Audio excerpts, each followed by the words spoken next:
दोस्तों आज हम इस वीडियो में 2022 में आई फैंटेसी एक्शन मूवी ब्रह्मास्त्र पार्ट 1 सिवा का एक्सप्लेनेशन करने वाले हैं। इस मूवी में लीड रोल में आपको रणबीर कपूर, आलिया भट्ट, नागार्जुन, अमिताभ बच्चन और शाहरुख खान भी देखने को मिलने वाले हैं। मूवी की स्टोरी में ब्रह्मांड के कुछ शक्तिशाली अस्त्रों और उन अस्त्रों के बाद ब्रह्मास्त्र की कहानी को दिखाया गया है। मूवी की स्टोरी काफी ज्यादा इंटरेस्टिंग है, तो कास्टिंग पर ध्यान नहीं देते हुए पूरी स्टोरी जानने के लिए इस वीडियो को लास्ट तक जरूर देखें और साथ ही चैनल को सब्सक्राइब करके वीडियो को लाइक भी कर दें। तो चलिए बिना किसी देरी के मूवी शुरू करते हैं।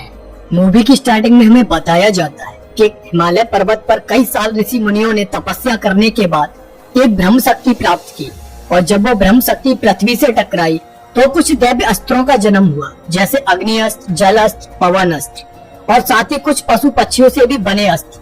पर उस ब्रह्म शक्ति के अंदर सारे अस्त्रों का देवता ब्रह्मास्त्र पैदा हुआ, जिसे ऋषि मुनियों ने उस अस्त्र की पूजा करना शुरू कर दिया और जिन्होंने भी ब्रह्मास्त्र की रक्षा और पूजा की वो लोग कहलाए ब्रह्मांश। और इसी तरह कई सालों तक जनरेशन बाय जनरेशन वो लोग इस ब्रह्मास्त्र और बाकी दैव्य अस्त्रों की रक्षा करते रहे। उसके बाद नेक्स्ट सीन मुंबई का दिखाया जाता है, जहाँ पर साइंटिस्ट मोहन भार्गव अपने फ्लैट पर बैठे हुए होते हैं और वहाँ पर दो विलन टाइगर और रफ्तार मोहन भार्गव के पास आ जाते हैं और वो ब्रह्मास्त्र का एक टुकड़ा उनसे लेने के लिए आए हुए थे। दरअसल मोहन एक ब्रह्मांश थे और उसके पास ब्रह्मास्त्र के 3 टुकड़ों में से एक टुकड़ा था जिसकी वो कई सालों से रक्षा करते हुए आए थे। पर अब जुनून और उसके लोग उस ब्रह्मास्त्र के टुकड़े को पाना चाहते थे और इसीलिए वो लोग मोहन पर अटैक कर देते हैं। पर यहाँ हमें पता चलता है कि मोहन के पैर में एक चमकती हुई पायल है जो कि बानर अस्त्र है, जिसकी हेल्प से मोहन उन विलन्स को अच्छे से सबक सिखाते हैं। और काफी देर फाइट होने के बाद मोहन उस बानर अस्त्र की हेल्प से वहाँ से निकल जाते हैं और वो लोग मोहन से ब्रह्मास्त्र का टुकड़ा नहीं ले पाते। पर शाम को जब मोहन लौट कर आते हैं तो उसे वहाँ पर जुनून अपने साथियों के साथ मिलती है और वो अपनी शक्तियों से मोहन को बंदी बना लेती है और फिर मोहन से उसका बानर अस्त्र ले लेती है जो कि रफ्तार अपने पास रख लेता है। साथ ही जुनून मोहन से वो ब्रह्मास्त्र का टुकड़ा भी ले लेती है और जैसे ही वो टुकड़ा जुनून के हाथ में आता है वैसे ही दूसरी तरफ एक शैतान जागने लगता है। दरअसल जुनून का मकसद था कि वो तीनों ब्रह्मास्त्र के हिस्सों को ढूंढकर एक कर देगी, जिससे वो अपने मालिक शैतान को जगा पाएगी जो ब्रह्मास्त्र के टुकड़े होने की वजह से कैद में था। उसी टाइम दूसरी तरफ हम एक लड़के शिवा को देख पाते हैं जो कि एक डीजे होता है। उसे मंदिर में पूजा करते टाइम कुछ एहसास होता है पर वो समझ नहीं पाता और वहाँ पर वो एक लड़की आयशा को देखता है और पहली नजर में ही उसे अपना दिल दे बैठता है। तभी दशहरा पर रावण के खत्म होने पर एक बहुत बड़ी एनर्जी क्रिएट होती है जिसकी वजह से शिवा के साथ कुछ होने लगता है और वो बेहोश हो जाता है। उसके बाद नेक्स्ट डे शिवा आयशा को एक क्लब में देखता है और उसके पीछे पड़ जाता है। उसे बताता है कि वो उसे पसंद करने लगा है। उसके बाद शिवा आयशा को लेकर अपने घर आता है जहाँ वो एक ऑर्फनेज में कुछ अनाथ बच्चों के साथ रहा करता था, क्योंकि वो खुद भी एक अनाथ था तो उसे अनाथ बच्चों के साथ रहकर खुशी मिलती थी। वहाँ पर वो लोग एक बच्ची का बर्थडे मनाते हैं और फिर शिवा आयशा को बताता है कि उसे अपने फादर के बारे में कुछ भी नहीं पता है, पर उसकी माँ एक आग में जलकर मर गई थी और तब से वो यहाँ पर अकेला ही रहता है। उसकी इमोशनल स्टोरी सुनकर आयशा भी थोड़ा इमोशनल हो जाती है और उसे पसंद करने लगती है। तभी अचानक से आग को देखकर शिवा को कुछ होने लगता है और उसे अपनी मेमोरी में कुछ विजुअल्स दिखाई देने लगते हैं जिनमें जुनून ने मोहन को बंदी बना लिया होता है और अब वो मोहन को सम्मोहित करके ब्रह्मास्त्र के बाकी 2 टुकड़ों के बारे में पूछ रही होती है, जिसमें से उसे मोहन से पता चल जाता है कि एक टुकड़ा काशी में अनीस के पास है और दूसरे के बारे में वो बताने वाला ही होता है कि शिवा उसे रोक लेता है। पर फिर भी मोहन से जुनून को इतना पता चल जाता है कि एक टुकड़ा उसे गुरुजी के पास आश्रम में मिलेगा, पर उसे नहीं पता था कि गुरुजी का आश्रम कहाँ पर है। उसके बाद जुनून जब फिर से मोहन को टॉर्चर करने की कोशिश करती है तो मोहन अपने टेरेस से नीचे कूदकर सुसाइड कर लेता है ताकि जुनून उसके दिमाग से सच्चाई बाहर नहीं निकाल पाए। और ये सब शिवा भी अपने विजुअल्स में देख लेता है, पर इसकी वजह से वो आयशा को अपने घर पर ही छोड़ आया था और इसीलिए वो उससे माफी मांगने के लिए उसके घर नेक्स्ट डे जाता है जहाँ पर काली देवी की पूजा हो रही होती है। वहाँ पर शिवा को एक न्यूज़पेपर से पता चलता है कि कल रात फेमस साइंटिस्ट मोहन की सुसाइड की वजह से मौत हो गई, पर शिवा जानता था कि वो सुसाइड नहीं थी, उनका एक तरह से जुनून और उसके 2 साथियों ने मर्डर किया था और अब वो लोग अनीस को ढूंढने जाने वाले थे ताकि वो अनीस से उस दूसरे टुकड़े को हासिल कर सके। और इस बारे में शिवा आयशा को सब कुछ बता देता है कि उसने कल रात अपने विजुअल्स में क्या देखा था वो आयशा को अनीस के बारे में भी बताता है। तब आयशा को याद आता है कि उसने ये नाम पहले कहीं तो सुना है, इसलिए वो गूगल पर अनीस के बारे में सर्च करने लगती है। तब उसे पता चलता है कि अनीस एक फेमस हेरिटेज आर्टिस्ट है और इस टाइम पर वो अपने काम के सिलसिले में काशी में रुका हुआ है। यह सब जानने के बाद सिबा और आयशा अनीस को बचाने के लिए काशी पहुंच जाते हैं, जहाँ पर जब वो दोनों नाव पर पानी के बीचों बीच होते हैं तो अचानक से सिबा के हाथ में आग आ जाती है, पर वो जलता नहीं है। वो आयशा को बताता है कि बचपन से ही आग के साथ उसका एक रिश्ता है, जिससे आग उसे जलाती नहीं है। इसकी वजह से आयशा गुस्सा हो जाती है, क्योंकि वो समझ नहीं पा रही थी कि सिबा क्या है, और सिबा ने उससे सच भी छुपाया था कि वो आग से नहीं जलता है। तब सिबा आयशा को मनाता है और उसे आई लव यू बोल देता है। यह सुनकर आयशा शौक में सीढ़ियों से फिसलने वाली होती है कि तभी जुनून आकर उसका हाथ पकड़ लेती है, और जुनून को देखकर सिबा समझ जाता है कि वो अनीस को मारने ही वहाँ पर आई हुई है, इसलिए वो जल्दी से अनीस को वहाँ पर ढूंढने की कोशिश करने लगते हैं। तभी सिबा को ऊपर दीवार पर रफ्तार लटका हुआ दिखाई देता है, क्योंकि उसने मोहन के बानर अस्त्र को अपने पास रख लिया था और अब उसमें बानर की शक्ति आ गई थी। वो अनीस को मारने के लिए उसके पीछे जाता है और सिबा भी अनीस को बचाने के लिए उसे फॉलो करता है। और जब रफ्तार अनीस को मारने के लिए उसके पास आ रहा होता है तो बीच में ही आयशा आकर उसे बातों में उलझा देती है, और तब सिबा अनीस को वहाँ से ले जाता है। पर इसकी वजह से रफ्तार आयशा को मारने के लिए आगे बढ़ता है, और तब सिबा उसे बचाने के लिए रफ्तार से फाइट करने लगता है। पर इस टाइम पर रफ्तार के पास बानर अस्त्र की शक्ति थी, तो सिबा उसे जीत नहीं पाता है। और जब रफ्तार सिबा को मारने के लिए शूट करता है तो बीच में ही अनीस आ जाता है और वो बुलेट अनीस के सीने में लग जाती है। और यहाँ पर हमें पता चलता है कि अनीस के पास नंदी अस्त्र है, जिसमें हजारों नंदियों की शक्ति है। उसकी हेल्प से अनीस सिबा को बचाने की कोशिश करने लगता है, पर तब तक वहाँ पर जुनून भी पहुंच जाते हैं, और जुनून को रोकने के लिए अनीस अपनी शक्ति का यूज करता है, और फिर वो लोग वहाँ से कार लेकर भाग जाते हैं। रास्ते में सिबा अनीस को बताता है कि उन्हें किसी भी हालत में ब्रह्मास्त्र के दूसरे टुकड़े को आश्रम में गुरुजी के पास तक पहुंचाना होगा। इसीलिए अनीस सिबा पर भरोसा करके उन्हें आश्रम का पता बता देता है, जो कि हिमालय में था। उसके बाद रास्ते में अनीस अपने अस्त्र की शक्ति से अपनी चोट को ठीक कर लेता है, और तब सिबा बताता है कि उसने अपने विजुअल्स में देखा था कि जुनून ब्रह्मास्त्र के टुकड़ों को ढूंढकर उन्हें एक करना चाहती है। तभी सिबा को अचानक से एहसास होता है कि वो किलर लोग उसे देख रहे हैं, जो कि दूर एक ट्रक में बैठे हुए थे। इसलिए अनीस ब्रह्मास्त्र के टुकड़े को आयशा को देता है और उसे सुरक्षा से आश्रम पहुंचाने के लिए कहता है, और खुद जुनून और उसके एक साथी से लड़ने के लिए पहुंच जाता है, जहां पर अनीस अपने नंदी अस्त्र को एक्टिवेट करता है और जुनून के ट्रक की हालत खराब कर देता है। पर टाइगर अनीस पर बहुत सारी गोलियां चला देता है, जिससे अनीस बहुत कमजोर पड़ जाता है। पर फिर भी वो जुनून एंड टाइगर को नीचे खाई में गिरा देता है, पर उसकी वजह से वो भी खाई में गिरने से मर जाता है। मगर जुनून और टाइगर नहीं मरते, क्योंकि जुनून अपने रक्षा कवच को इस टाइम एक्टिवेट कर लेती है। उधर रफ्तार बंदर की चाल से सिबा की कार को रोकने की कोशिश करता है, जिसमें वो लोग थोड़ा इंजर्ड हो जाते हैं, पर उससे बचते बचाते एंड में वो आश्रम के द्वार तक पहुंच जाते हैं, जहां सिबा आश्रम के द्वार को खोलने की कोशिश करता है। पर तभी वहां पर रफ्तार आ जाता है और वो आयशा को मारने के लिए आगे बढ़ता है, और तब आयशा को बचाने के लिए फर्स्ट टाइम सिबा अपनी अग्नि शक्ति को एक्टिवेट करता है।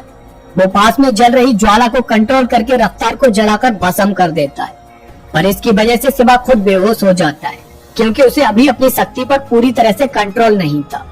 उधर जुनून अपने देवता ब्रह्मदेव के पास आती है और उनसे कहती है कि वो जल्दी ब्रह्मास्त्र के बाकी टुकड़ों को ढूंढकर उन्हें जोड़ देगी और फिर वो आजाद हो जाएंगे। पर वो उन टुकड़ों को पाने के लिए ब्रह्मदेव से उनकी ताकत मांग लेती है, जिसका यूज करके वो अपने मकसद को पूरा कर सके। दूसरी तरफ गुरुजी अपने बाकी अस्त्रों और ब्रह्मांश को बताते हैं कि उनके दो प्रमुख ब्रह्मांश मोहन और अनीस मारे गए हैं, और जुनून ब्रह्मास्त्र के टुकड़े को पाने के लिए यहाँ पर कभी भी आ सकती है, इसलिए उन सबको अलर्ट रहना होगा। वहाँ पर सिबा को कुछ और लोग भी मिलते हैं जिनके पास कुछ अस्त्रों की शक्तियाँ थी, जैसे कि रॉबर्ट अपने धनुष से नाग निकाल सकता था क्योंकि उसके पास नाग अस्त्र था। लिटिल टेंजो चीजों को हवा में उड़ा सकता था, और रानी सुरक्षा की वॉल क्रिएट कर सकती थी। वहाँ पर गुरुजी सिबा को भी बताते हैं कि उसके अंदर भी एक शक्ति है, अग्नि की शक्ति, और वो खुद एक अग्नि अस्त्र है, इसीलिए ही उसने रफ्तार को आग से भस्म कर दिया था। पर सिबा को ये सब शक्तियाँ नहीं चाहिए थी, उसका मकसद सिर्फ ब्रह्मास्त्र के टुकड़े को गुरुजी तक पहुँचाना था। अब वो वहाँ से जाने लगता है। तब गुरुजी उसे बताते हैं कि वो बचपन से ही आग से इसीलिए जुड़ा हुआ है क्योंकि उसके माता पिता खुद एक ब्रह्मास्त्र थे और इसीलिए उसे भी अग्नि अस्त्र वरदान में मिला है। और अगर वो अपने माता पिता के बारे में जानना चाहता है तो उसे यहाँ पर रहकर अपने अग्नि अस्त्र को कंट्रोल करना सीखना होगा। अपने माँ बाप के लिए शिवा वहाँ रहकर गुरुजी की बात मान लेता है और ऐसा गुरुजी के कुछ लोगों के साथ शिवा की चीजों को लेने के लिए उसके घर चली जाती है। और शिवा जुनून के मकसद के बारे में गुरुजी और अपने साथियों को बता रहा होता है। शिवा वहाँ पर एक नाव को देखता है जिस पर अमृता नाम लिखा हुआ था। ये अमृता कौन थी ये हम आगे जानेंगे। उधर जुनून ब्रह्मदेव की शक्ति से एक गांव के लोगों को अपने बस में कर लेती है और इस तरह वो एक बड़ी सेना खड़ी कर लेती है। तभी शिवा अपने विजुअल्स में देखता है कि टाइगर आयशा को मारने के लिए उसके पास पहुंच गया है, जहाँ पर टाइगर के पास अब नंदी अस्त्र था जिसे उसने अनीस की मौत के बाद अपने पास रख लिया था। वहाँ पर गुरुजी के लोग आयशा को बचाने की कोशिश करते हैं पर टाइगर की शक्ति के आगे उनकी शक्ति कम पड़ रही होती है और उसी लड़ाई में आयशा की चोट लग जाती है। और ये सब देखने के बाद जल्दी से शिवा आयशा को कॉल करता है और तब आयशा सारी बात उसे बता देती है और कहती है कि वो अब ठीक है। इसके बाद गुरुजी शिवा से अपने अग्नि अस्त्र को कंट्रोल करने के लिए कहते हैं पर शिवा कहता है कि वो आग से डरता है क्योंकि आग ने उसकी माँ को उससे छीन लिया था। तब गुरुजी उसे समझाते हैं और आग के साथ उसका रिश्ता बतलाते हैं जिससे अब आयशा और उसके प्यार के लिए शिवा आग को कंट्रोल करना सीख लेता है। पर अभी भी वो बिना ज्वाला के अपने अस्त्र को यूज नहीं कर सकता था, इसीलिए गुरुजी उसे एक लेटर देते हैं ताकि वहाँ से उसे स्टार्टिंग में ज्वाला मिल सके। तभी एक आदमी आकर शिवा पर अटैक कर देता है क्योंकि वो आग के एक टुकड़े के बस में था जो उसके गले में ताबीज की तरह जुनून ने लटका रखा था। इसके बाद गुरुजी समझ जाते हैं कि जुनून जरूर उनके आश्रम पर अटैक करने का प्लान बना रही है और उसी ने ही उस आदमी को गुरुजी के आश्रम के बारे में पता करने के लिए भेजा था। अब गुरुजी शिवा को उसके माँ बाप की कहानी सुनाने के लिए रेडी हो जाते हैं। वो शिवा को बताते हैं कि आज से 30 साल पहले ब्रह्मास्त्र का मठ समुद्र के बीच में हुआ करता था। उस टाइम पर ब्रह्मास्त्र टुकड़ों में बटा हुआ नहीं था। साथ ही वहाँ पर गुरुजी के साथ एक देव नाम का ब्रह्मास्त्र भी रहता था जो बहुत शक्तिशाली था। उसके पास एक नहीं कई सारे अस्त्रों की शक्तियाँ थी पर उसका सबसे ज्यादा खास अस्त्र था अग्नि अस्त्र। उसने अपने अग्नि अस्त्र की शक्ति को इतना ज्यादा पावरफुल कर रखा था कि सारे ब्रह्मास्त्र उसके सामने कुछ भी नहीं थे और इसी वजह से उसके दिमाग में ब्रह्मास्त्र को पाकर ब्रह्मदेव बनने का विचार आया और उसने सारे ब्रह्मास्त्र को हराकर ब्रह्मास्त्र को हासिल कर लिया। पर दुनिया को बचाने के लिए एक और ब्रह्मास्त्र अमृता ने देव के साथ आखिरी लड़ाई लड़ी जिसमें उसने ब्रह्मास्त्र को 3 टुकड़ों में बांट दिया और फिर ब्रह्मास्त्र मठ कहीं समुद्र में डूब गया जिसमें देव और अमृता का भी कुछ पता नहीं चला। कुछ दिन बाद गुरुजी को समुद्र से अमृता की नाम मिली जिस पर ब्रह्मास्त्र के 2 टुकड़े मिले थे। तीसरा टुकड़ा कहाँ गया इसके बारे में किसी को भी कुछ नहीं पता था। उसके बाद शिवा को पता चलता है कि देव और अमृता का रिश्ता प्रेम का रिश्ता था। वो दोनों एक दूसरे के साथ उस टाइम रिलेशनशिप में थे और उस लड़ाई के टाइम अमृता प्रेग्नेंट थी और फिर उस लड़ाई के बाद अमृता ने एक बच्चे को जन्म भी दिया जो कि शिवा ही था, यानी देव और अमृता का बेटा शिवा था। इसीलिए ही उसके पास अग्नि अस्त्र था। उसके बाद उन लोगों को जुनून अपनी आर्मी के साथ दिखाई देती है जहाँ पर वो अपनी आर्मी से कह रही होती है कि उन्हें कैसे भी करके गुरुजी के आश्रम को ढूंढना होगा और उनसे ब्रह्मास्त्र के बाकी टुकड़ों को हासिल करना होगा। वहाँ पर शिवा उस आग के पत्थर वाले लॉकेट को खुद पहन कर देखता है जो उसे उस सम्मोहित आदमी से मिला था जो उसे मारने आया था। और तब शिवा को देव का अपीयरेंस दिखाई देता है। वो उसे अपनी तरफ खींचने की कोशिश कर रहा था और उसकी वजह से जुनून को भी शिवा और गुरुजी के बारे में पता चल गया था क्योंकि जुनून के हाथ में भी एक वैसा ही पत्थर बना हुआ था जो उसे देव के साथ जोड़ता था। उसके बाद गुरुजी जल्दी से शिवा के गले से वो पत्थर निकाल लेते हैं और शिवा नॉर्मल हो जाता है।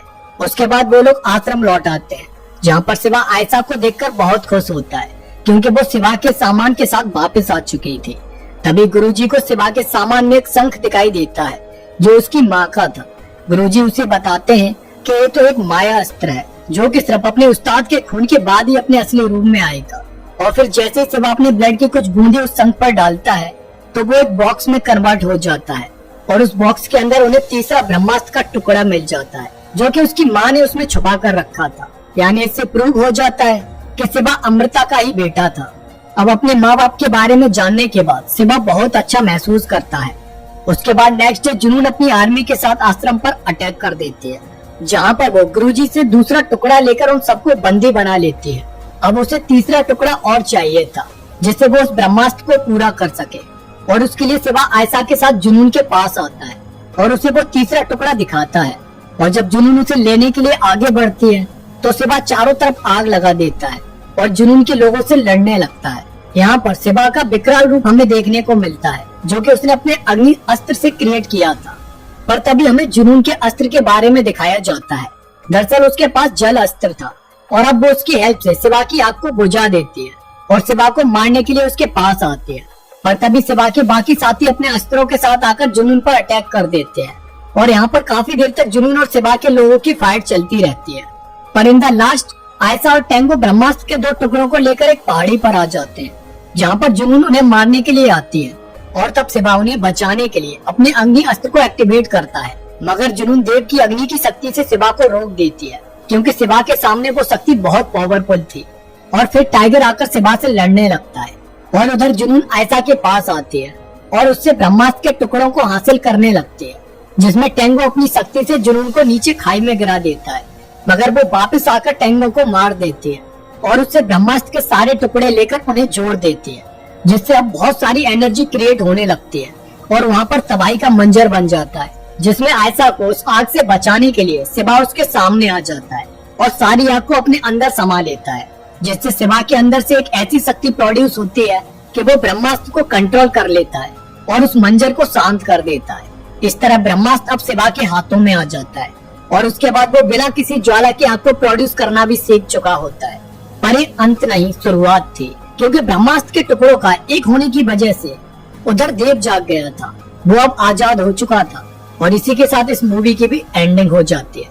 अब इसके सेकंड पार्ट में हमें देव की स्टोरी दिखाई जाएगी, जिसमें हमें अमृता और देव के प्यार के बारे में पता चलेगा और साथ ही कैसे देव एक शैतान बन गया था और अमृता ने उसे कैसे हराया था और हराने के बाद इतने सालों तक देव कहाँ था।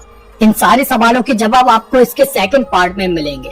तो क्या आप चाहते हैं कि एक वीडियो में इसके सेकंड पार्ट में आने वाली स्टोरी का प्रेडिक्शन वीडियो बनाया जाए? अगर आपका जवाब हाँ है तो ज्यादा से ज्यादा कमेंट करें। तो दोस्तों, आपको ये मूवी कैसे लगी कमेंट करके जरूर बताना। साथ ही चैनल को सब्सक्राइब करके वीडियो को लाइक भी कर देना। तो इसी के साथ मिलते हैं नेक्स्ट वीडियो में एक और सस्पेंस थ्रिलर मूवी के साथ। तब तक के लिए जय हिंद।